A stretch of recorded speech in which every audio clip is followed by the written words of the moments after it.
You have Exorcism on Death Prophet. Lifestealer hits pretty hard, honestly, especially if you go for Deso build, which pretty on good here. Okay. It's Jug.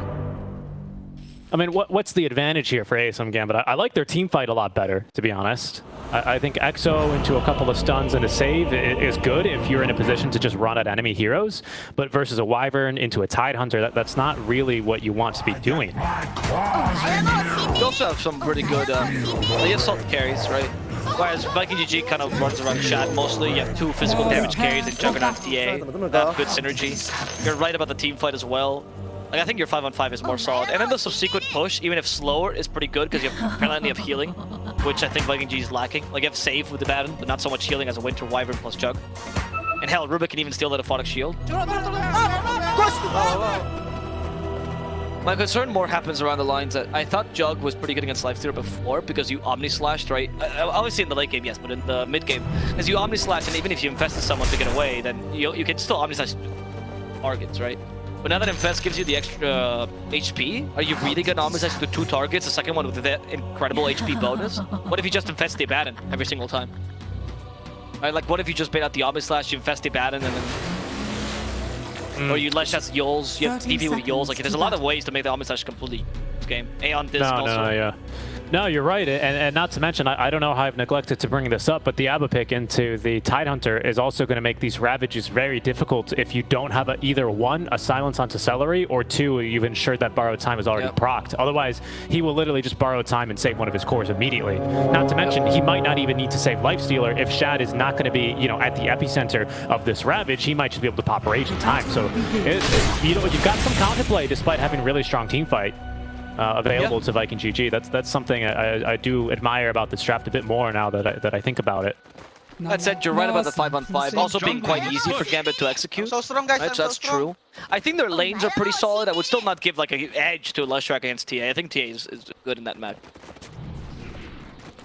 He's just looking to be a bit more annoying. I mean, he's gonna get D-warded no matter what. Celery's got him beat there. That is going to be a D-ward for D-ward though, as they both end up losing 1 ward early on.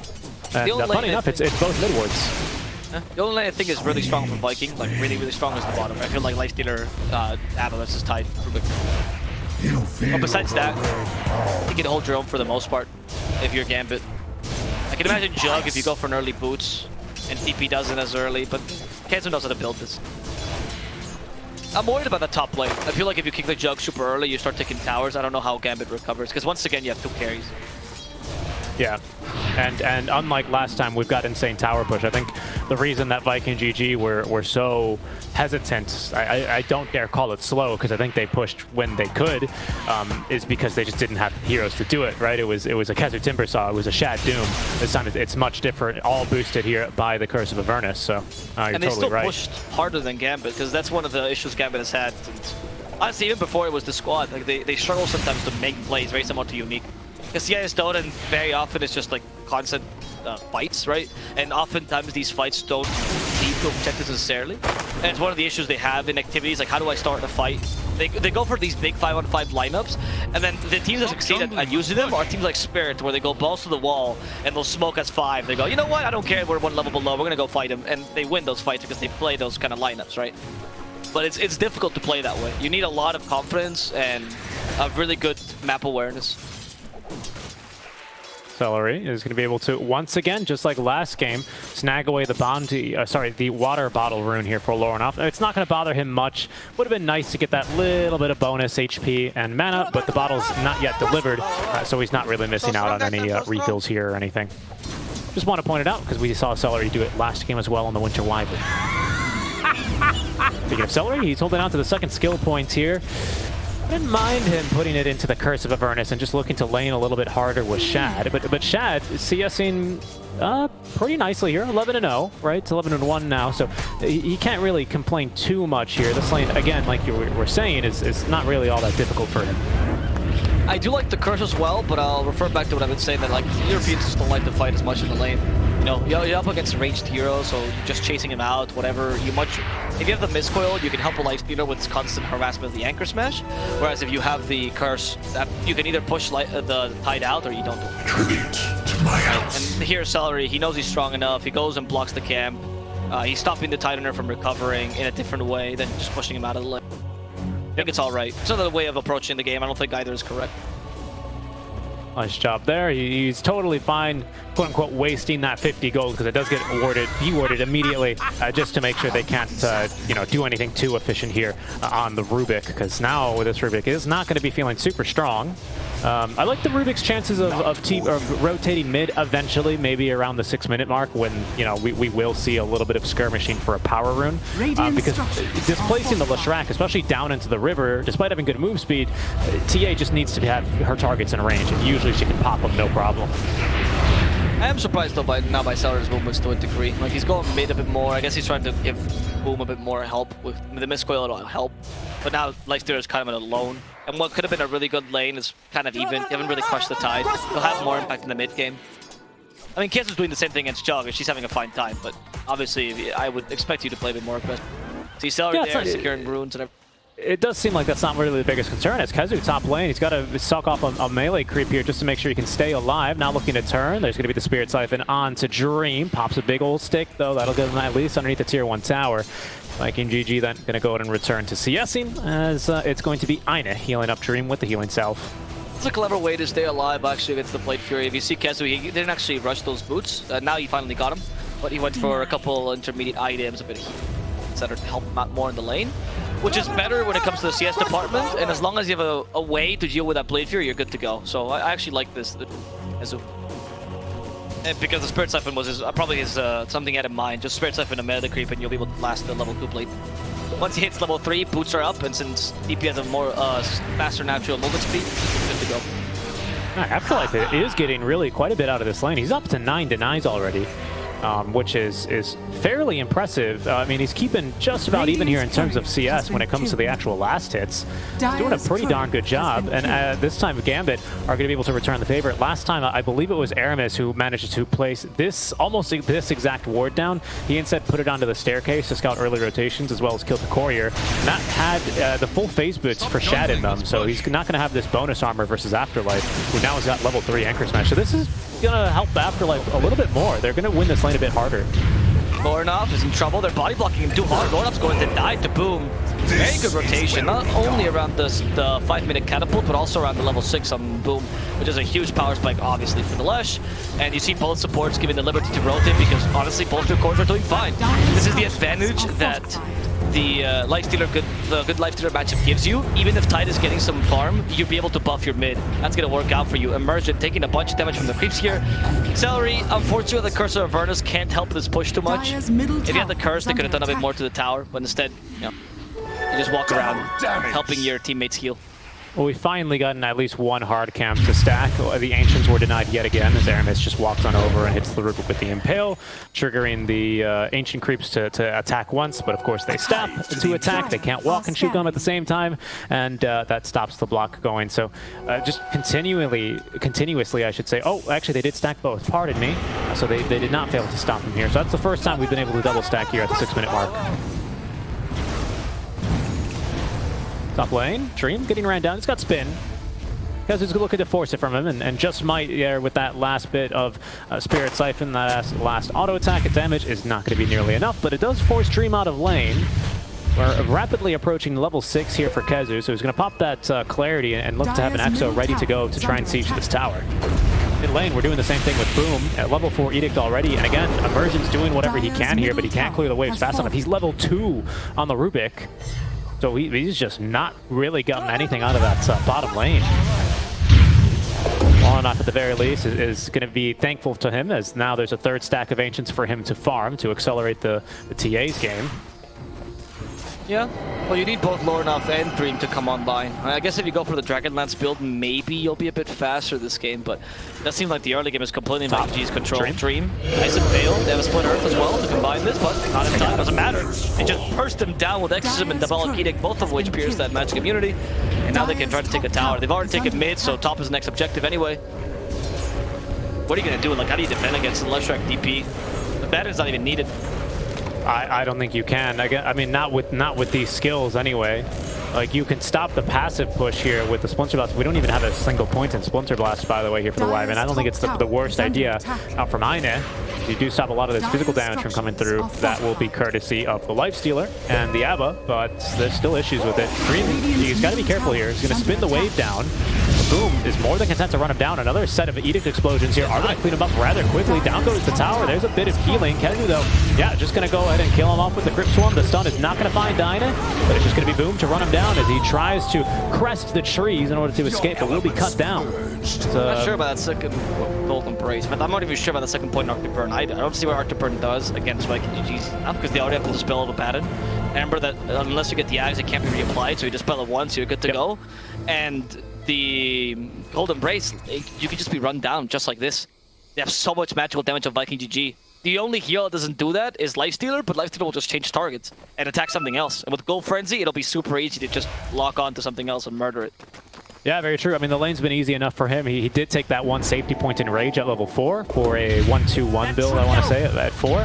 I actually think it was 1-1-2 at 4. Either way, he's now got just plenty of experience to head into the jungle. Phase Boots completed, is going for this early armlet. I assume here at some stage, because of Viking GG, of course, they no longer have a top or a middle tower to push.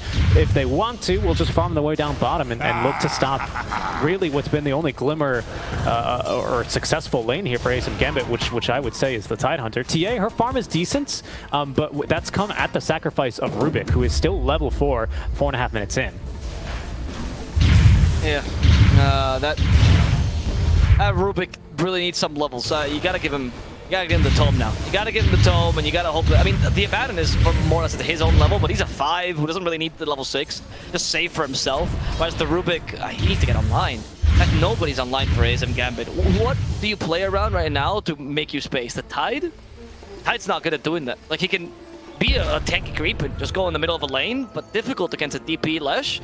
Yeah. And on top of that, you just can't force fights. I mean, you can use the Ravage if they go and try to hunt you, but that's it. That's all you can try to do. Well, and unfortunately, I think more than that is we've lost a lot of like the natural choke points to fight around for the Lesh, or sorry, make that for a Tidehunter, right? Because a lot of the times I feel like when we see an early Tidehunter get online, especially when he goes for a Hooded Defiance first item, as I think is correct to do so this game, it's when teams kind of get a little bit too aggressive sieging for a tier 1 tower. But where's that going to happen? They've already taken your top tier 1. You can't fight over mid because that's been gone for 5 minutes already. They're going to try now for a kill onto Kezu. He's going to use Exo. Dream, though, is going to be willing to throw out the Omni Slash as Ion taking a fair bit of damage. Boom now and Shad both joining here to try and turn the fight as Dream out of the Omni Slash. They're going to try and spin TP away. They're going to get him down to 150 HP, but he will be able to escape. Ion, not as lucky here, is going to actually manage to juke Boom. He has a TP. He just maybe doesn't think he's actually getting away with this one. As now he will be able to get over these trees. Boom. I think, yeah, he scouts him. Still alive, though, is Ina. He can break these trees with Split Earth, and now Boom is going to go after the Winter Wyvern. Going for the TP play now. Boom, it's not going to have it, but I missed, rather, the important kill onto Dream. Aramis just sneaks on up to him with the Vendetta and finds the kill. That's incredible. The Nyx getting a free kill there on the enemy carry, on top of you dominating the top lane as you are. Like, Celery was even considering earlier, you know, do I even put 1 point in Curse? And he has that potential point save still. Maybe I can still push bottom lane to actually catch up to Afterlife. There's a Ravage available, but you're too far in Afterlife. He's trying to create space desperately. As a result, he might just die. Aaron is coming in, Impale. The stun is not even needed. They just needed the damage. This game, I don't know what Gambit needs to do to take back the reins. I think the Tide is trying his best to accomplish it by playing super aggressively, forcing the team to rotate for him, and control the game to a degree by doing that. But like I said, you're just a big tanky creep. It's space. Like the problem I have with that is it's space for TA, and that's it. Because you're not distracting them from getting the tower top. You're not distracting them from not getting the tower mid is what I should mean, right? They've already accomplished that. They don't really care about taking your tier 1 yet because they don't want to have to commit too many resources, nor have they had to because Aramis just strolls on in with the Vendetta and solo kills the Juggernaut. Like, everything's just, you know, turning up perfectly here for Viking GG early on. The first item for this TA, by the way, Lorenov going for the Dragon Lance. 900 gold away now from the Blink Dagger. If we cannot get this game a little bit more under control here for ASM.GMB within this Blink Dagger timing, this game seems very, very difficult for them from there. Double Yules, but Well, okay, that was, at least you can retreat in time. But honestly, Viking GG seems pretty chill as well. Like, yeah, they've been pushing a couple of towers, and they could continue to do so. But you also want to farm on the Lifestealer, get the next items. Shad has been not farming as fast as Leshrac, so we can have that little point of inflection soon for Gambit with a Blink Dagger. But he is farming way faster than this Jug is. That's true. That's very poor. Exactly, that's a pretty big point. Not getting that kill with the Omni Slash top lane on Takezu was very punishing here. By the way, we have stolen, okay, Mist Coil now instead. He had a Photic Shield, but I assume it was about to run out. You don't get to steal spells too long here with level 1 spell steal on the Rubik. Just 3 minutes, so yeah, that should have been running out. Aramis is capable, I guess, of just keeping Afterlife away here. Afterlife just continuing to lane down bottom. He's basically been alone for what feels like now 10 minutes. Finally, he will TP top into the trees. Boom. They might set up for him on with the Ravage. There's going to be the Gush. Lightning Storm slowing him to a crawl as Winter's Curse as well onto Celery. But they just don't have the catch that they need, and they will be allowed to walk away. I mean, that was the best case scenario for Afterlife. It's Boom making a suicidal play under the tower. But he's not going to make that mistake. In fact, Kezu goes, you know, if we are given this much space, why don't I just go bottom and take the tower instead? And that way, Tide can't continue to do these shenanigans. And I think that's the right choice as well. Yeah, I mean, it just feels like, I mean, one, they've been able to defend the waves against Tidehunter. I mean, the tower is nearly dead for sure, but it's not like Gambit, you know, desperately need this tier 1 bottom to fall. Normally, that's just, you know, the best play you can make when you're going to lose your tier 1 in your safe lane. You just take that one. It looks like they're going to look to defend this. Blink Dagger already for Aramis. Lands the stun into the silence. Winter's Curse might just save the Juggernaut here. It's all the Ghosts now trying to stack up for the damage. Nice telekinesis there. They still get off the spiked Carapace, though. It's now Immersion. Stolen actually Spirit Siphon, level 4, so he steals a good amount, or heals a good amount. And will at least be able to save the Juggernaut, but Winter's Curse wasn't required there. And now with Boom showing up and the Fortify ending, this tier 1 is not long for this world. He takes the tower relatively easily. What do you... pushing here? Do you just go back to mid? I mean, what's stopping you right now? I feel like Viking GG has the whole map to their control. Gambit need to be able to make a move. They're going to be playing around this Leshrac Blink Dagger, hopefully. Yeah, but I want to highlight a different Blink Dagger. Aramis Blink Dagger. It's Aramis is nearly as farmed as a Juggernaut. That's actually... I mean, how? I was about to say, excuse me, Aramis, where did you get this blink? It was just, they just let him farm bottom. Yeah, that's true. He's been fighting the Tide constantly. And it's not like he's just been farming, he's also been deep pushing in the lane, so it's kind of useful for his keeper. Yeah. There's one thing that the Nyx can do, despite not having good wave clear, he can very easily tank creep waves, because of course he's got so much armor and great regen. That he's just been able to farm these waves. Here's the smoke play now. Leshrac has the Blink Dagger and the Dragon Lance. Stream just continuing to try. He's in full recovery mode here at this stage. Just barely managed to outfarm the Nyx Assassin. The wave clear is not bad. They'll always have the Impale. I don't think you're in pain. This smoke is a Hail Mary smoke tanked by an Abaddon. I mean, he still has the Curse of the borrowed time, so... Yeah, he's the one to tank smokes. I mean, when you compare it to other popular supports, right? No, I wasn't trying to contradict that. It's not like he's completely useless down bottom. No, and he tanked the tower there nicely. They took the tower now, so Tide can no longer do those shenanigans. Afterlife is, well, I guess they'll go into the enemy triangle. I mean, you farm these stacks somewhat aggressively, and if you take the Ancients, that's kind of nice. I mean, I think here's what you do for Viking now. You just go, oh, we've got such a great advantage now. They will look to punish these maybe mid-positioning plays for ASM.GMB as Afterlife is going to be tanking the Wrath of Boom. Another Winter's Curse will come through. That should allow Afterlife to just escape. He's got Ravage instead going for the TP play. Dual Scepter will find him in the trees, and they've got the stun to kill him off. Meanwhile, on the river, Ina trying to escape is going to be blocked here by Aramis using that Blink Dagger to close the gap. And Viking GG just going to turn this one into a Roche. That double Yules, not only is it great for stopping these TPs, but it's also great at making Juggernaut completely useless. Like, you quite literally have an Omni Slash that can... You're not killing anything. So your small power spike is non-existent right now. There's the shot being taken. Age is giving to Boom. I mean, I don't even think Gambit is playing badly, if I'm honest with you. I just think that their draft is not doing them any favors. I just think what I am seeing this game, and correct me if you see this differently, Abo, is they basically are doing the same thing as last game with different heroes, the dual core that needs a lot of space in the game, and Viking are doing the same thing as last game, except Viking go, oh, if you guys do the same thing, we're going to also use the same strategy, just draft heroes that do it way faster. And this is absolutely crushing Gambit at this stage. Here comes Boom here. Dream is going to have the spin TP out. They won't be able to punish that. Another play here out from Gambit moving into the enemy triangle. Because the reason I say that is the game just feels like it's going the exact same as previous, except they just do everything faster here. Ravage from Afterlife, but Lornoff thought they were going back. He blinked away. And Boom had an Aegis. Even if you kill him there, that's Ravage for an Aegis. So Afterlife's going to die. Easy. And He's not the only one. Also stuck. He's going to be the second kill of this engagement. Get out of here, Aine. Taking some time. There he goes. They got him. I just got scouted by the courier. Do they want to go for him though? They just assume he's gonna TP eventually. Maybe Aramis goes. Oh look, the supports. Like the core's like that guy. He can't even kill the courier. Oh my goodness. He didn't have TP. That's why he didn't use it. By the way, it's not like he was trying to feed here. There's curse used just to get away. It'll let him leave. Okay. It'll let him leave. Okay. I mean. We have Exorcism now in 25 seconds, but just about getting to the trick against this tower. I mean, we've got Exo, but we also have Crimson Guard ready for Keizu. How do we fight this? How does TA then get in here for that? Look, Lornoff's like, well, I guess I go Divine Rapier. And honestly, I don't disagree with him, but it just seems so difficult when we already have such good control. We've got the Abba, you know, who you can't farm this game. He's just going to be too tanky. We've got a Nyx Assassin who can reflect that damage with the Carapace. It seems really, really sketchy here for Viking.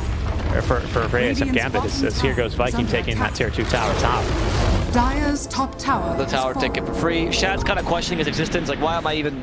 What am I doing? Like, I might as well hit towers. He just wants to be able to kill something, but he hasn't been needed for any of these fights. 1-0-0, yeah. There very well could have been a scenario this game where he ends 0-0-0 and just farms, and he's just there in case they need it. That's kind of how VP beat OG in their upper bracket series. Oh, wait. Immersion. Got caught by the split earth. What is that Golden Brace going to do? It's absolutely nothing. That's the answer for you. That's a level 2 Golden Brace as well. Not like it, you know, a level 4 Golden Brace would have looked any different. Because Aine didn't go for any Splinter Blast points, now I am starting to question this build because you went for full Arctic Burn. You're doing nothing with that Arctic Burn. And without Splinter Blast, you're not killing creep waves, so you're not even pushing. Which would be at least a way to gain time, which I think is the only thing Gambit can do right now. Radiant's bottom tower is under attack. I don't know if this is just something that we see a lot in Eastern European, because I'm getting a lot of flashbacks to our our DPC kind of cast, where it's teams saying, well, we have this one victory condition, let's go ahead and play for it, and they just don't really look for any alternative strategies. This is like ASM.GMB are still looking to play the same game that they would be had they won all 3 lanes, right? Like they haven't really adjusted for anything. They've tried to make smoke plays into the triangle. I'll give them credit for that one for sure. Here goes the boys high-fiving at least. But it just feels like the builds aren't really giving them any sort of plan Bs here.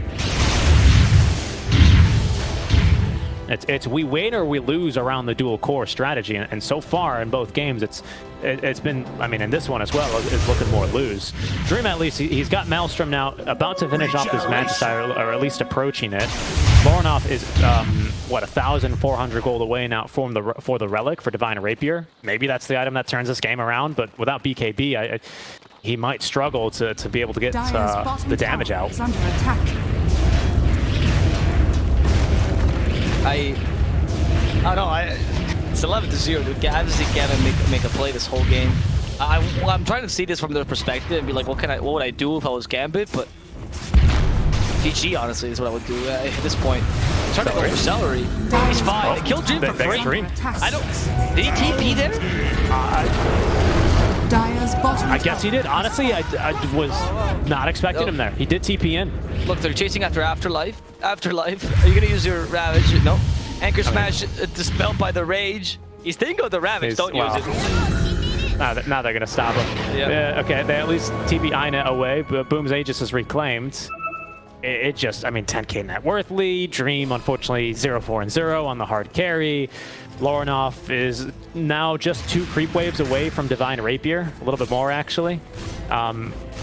maybe again, it's going to be all in for this one big fight, you know, as American NASCAR commentators call it. It's going to be the big one. There's Immersion, huge spell steal. He's got Crypt Swarm and Fade Bolt now max, so he can at least clear these waves, but that's not going to stop KheZu or Boom from going up to the high ground here, and they are just making very quick work of this tier 3 tower. Dire's middle tower is under attack. Dire's middle Tier tower 3 falling, KheZu. He doesn't want to stay there because there's backdoor protection. Thinks about Roche maybe, but Roche is not up. I mean, the Aegis just got reclaimed. I guess it's a way of waiting out Aegis. Don't kill anything, ever. There's a gem coming already. There's a 22-minute gem. And I fully back it. I'm not saying like this is a bad thing. It's great. I'm applying the chokehold. Lorinov, he's now just 200 gold away, but Aramis is going to see him. Oh, okay, nice job there. He immediately reapplied the stacks of refraction. Weird doubt by Aramis as well there. Should have just impaled immediately. But yeah, had a little moment where he did a little Nick stance there. I think he hit him with the damage, that's why. He wanted to go for Vendetta. Now that it is faster, it's more justifiable. No, I know, but afterwards he did a little dance as opposed to just... Because remember, Vendetta has the reduced attack bend now. 50% faster, is it? It's pretty nice to have. Some Gambit. It looks like they're making a smoke plate out of the base. Immersion has enough money for the Rapier. Just needs to get into the Secret Shop to do it. Aramis might be a kill here. He's almost got Aeon Disc completed already. And in fact, thanks to his own Blink Dagger, he's away. There is now the Rapier bought out and revealed here as Aramis is going to be able to escape here. Although Afterlife, ooh, they're not going to get him. Afterlife with the Blink Dagger even is not going to be able to cut off. And Viking.GG dropping, raining the tips down now onto Lorinov. If you win this game, I will be very proud. Let's go. I love that when I saw that voice line for the first time, I was like, oh, it's a very nice voice line. But then I realized that it's an all chat voice line, so it actually made a very toxic voice line, right? Especially with Celery's voice just being win this game. It's not even, there's no emotion to it whatsoever. I use it in all my games. And then they end up winning, and then I guess I say I'm proud at the end. I'm very proud of you. There it is. Celery's proud of you. No, it's going to be scouted, at least by Immersion. Know about this one. Perhaps this is the edge they need to get back into this game. 13-0, 12k net worth lead here, favoring Viking.GG, but Roshan not up. There's no Aegis. Divine Rapier here on Lorinov. 23-minute Divine Rapier, mind you. Does obviously one-shot the waves here, pretty much. It's just being able to find a fight, proving to be the hard part here for ASM Gambit. Especially because of this gem, I mean, completely cutting any wards pretty much as soon as they put him out. Great call from Celery. I mean, Gambit is now reaching a point where they might be able to do something with the TA behind Rapier, you know? I still think it's very difficult, honestly. You got a bunch of damage, and you can kill, theoretically, Lifestealer, but you're gonna have Salvard in control, and you're dead, right? Or even Spike Carpus might just kill you. That's like, I thought Rapier is replacing what Desolator used to be, you know? I don't know if that's gonna be enough, but hey, let's see if they can burst out with Shadows. Might be the first kill in the game for Gambit. Let's go. Has rage? Oh, he's fine. They are afraid. They're afraid of counter initiation, and for good reason. There's a tier 1 right there. They should realize that he has something weird because he dealt way too much damage for it being a single hit, and you can tell that the projectile's not a Desolator projectile. Oh, you think? I'm pretty sure Viking know about this Rapier already. Oh, because they've seen it? Yeah, they've got a ward right here, for example. They've got one there, they have one here. Yeah, they know about the Rapier. Yeah, that's why. Okay, so that's why they're taking it a chill time right now. Wait for Roche. I mean, but guess what? Aeon Disc number 1 completed. Aeon Disc number 2 completed. Like, oh really? Yeah, KheZu's got one. Aramis has one. Celery has an automatic one. Boom is about to finish one off. Yeah, exactly. Celery has one built in, and of course the Infest. I mean, it's a bold move here, but it's proving very difficult to pan out. We've de-warded here at least, so Viking.GG are flying in the dark. I like they this know flanking. At least where Immersion is. I like this flanking. They're going to go for the Rupert first. Okay, that's Cold Embrace. They need some more magical damage to kill him.